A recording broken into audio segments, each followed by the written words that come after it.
to my allotment at the end of a glorious December day. It is pretty chilly here and a bit cold, but I thought I'd get on and just talk about things to bear in mind when you're buying seeds. I know a lot of you have probably bought most of your seeds for next year, but there's always more seeds to buy. So there are a lot of legal requirements around seeds, producing seeds, selling seeds. But one of the things that maybe not everyone knows is that there's only a legal requirement to put the year the seeds were packaged on the packet itself, not the year that the seeds were collected. So you don't actually know how old the seeds are that you buy. So this is true from a lot of companies, but there are some that advertise or state very clearly that they only sell fresh seed from that season. Some seeds last a long time, like tomatoes have a longer shelf life. Carrots, parsnips are best bought fresh every season. So why is it important to know this? Well, quality of seed and the rate of germination will deteriorate with age most often. And one of the worst things about seed growing from seed is poor germination. You know, you invest a lot of time, a lot of effort, a lot of emotion and a lot of resources, and then at the end not have anything there. It's just the worst thing. So what you can do is buy the best quality seed you can afford, and if you do have a packet of duds, you let the company know. They might offer you a refund, they might offer you a replacement, but it's worth doing. So I have a few favorite retailers online where I buy my seeds, but I'm also guilty of picking up a few packets in a garden centre because try to stop me. You walk past and you see something you like, but I do it with the knowledge that they might not have the best germination rate. Another thing to think about when you're buying seeds is whether you're buying an F1 variety or an open pollinated variety.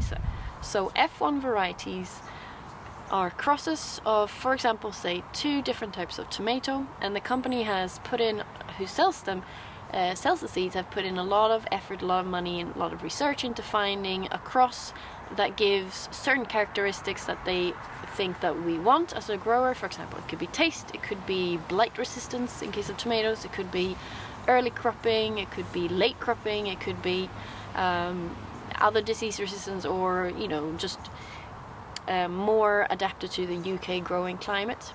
So the 2 varieties that they have crossed is of proprietary knowledge to that company, so we don't know. When you create a new variety, for it to be stable, you need to interbreed it for, I think, at least 20 generations to make sure that that seed then is stable. So an F1 variety it refers to the first cross, so they've only been bred once, which means that the seed is not stable. So if you save those seeds, the true plant won't come from those seeds. So this is why the company feel that they can charge more for those seeds. I don't mind growing F1 varieties. Sometimes they are pretty good. You know, I'm growing some calabrese at the moment, and I have 6 plants and they all look identical, you know, so there are positives with F1 varieties, but you should know that you cannot save the seeds from them and they are more expensive. Open pollinated is a good option if you really want to get into seed saving, and I do recommend you try your hand at it. Not everything, but just a few of the easy ones. And that brings us on to my recommendations. I should say that I am not sponsored by any of these companies. They don't need my help to sell their seeds, especially not real seeds, which is my favorite. This is how I organize my seeds, by the way. I'll put in the link to the video up here so you can find it. It's a very good system, even if I do say so myself. So let's find a few things here. Right. So let's see, right? So let's start with real seeds. So the packages look like this. Very beautiful, and they are so busy that they often close their baskets on their website, but just check in again on a Saturday morning when they open it. They have great varieties, very often quite rare varieties that they sell, and they're all appropriate for the UK growing climate. Most of them come in paper packets. Some of them come in plastic wallets, I think, because you get less seeds and it's just safer that they just don't disappear somewhere. So when real seeds don't have what I'm after, I tend to go for the Seed Cooperative. It is a UK community-owned seed company, so it's a good one to support. And if they don't have what I need, I have gone for Sow Seeds. It's another UK company which I like. And if you're really struggling, there's a German company called Bingenheimer Saatgut. So I put these names in the description below so you can find them.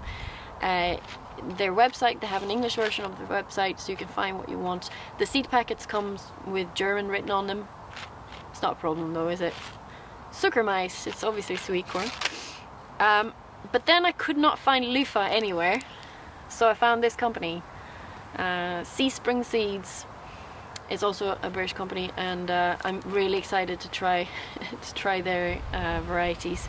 So I don't know 100% that this is a good one, but I had it on recommendation that this company is also a good one to try. But yes, I mentioned it before, I think you really should have a go at saving your own seeds. I've saved peas this year, I've saved leek seeds because I had an abandoned plot that had flowering leeks earlier in the year, and I collected the seeds from those gorgeous allium blooms. And I've collected some beans, and I'm excited to see how well they grow. Saving your own seeds could mean that you get a more vigorous plant, a plant that is more adapted to your growing conditions, to your soil, and you might end up having a plant that's more disease resistant. So it's always a good thing to try. And I'm really excited to see how my saved peas go this year. So I'm expecting them to go like crazy. And obviously it's a quite good thing to do for the environment to save your own seeds, because it means that you buy less and there's less shipping. So if you're interested in saving seeds, I think a good place to start is the Real Seeds website. They do have free instructions of how to save the seeds from most of the I think all of the stuff that they grow, that they sell you. They also send you instructions of how to save seeds from that variety and what to think about. So that's a very good place to start. So if you're interested in joining the Allotment for Life community a bit further, I'm doing a grow along for next year called Grow Along for Life, and it's sent out via emails, so you can sign up on my website. There's a link below. We're growing 12 vegetables next year. We're starting in February, so there's still time to sign up. You'll get some welcome emails with some good information for you before you start, and also the list of vegetables that we're growing, so you can acquire the seeds. And you don't have to join in all of them if you don't want to. If you don't like fennel, you don't have to grow fennel. It's all set up for the UK climate, but if you find that you have a similar climate, or you want to have a go at certain things like tomatoes, for example, you can grow in most places as long as you have certain protection, feel free.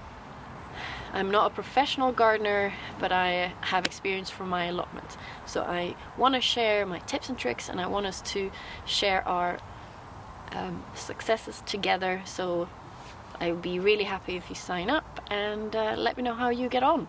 So I hope you've really enjoyed this video about things to think about when you're buying seeds. I have a few tips and tricks for you in this video, and I hope they come in useful for you.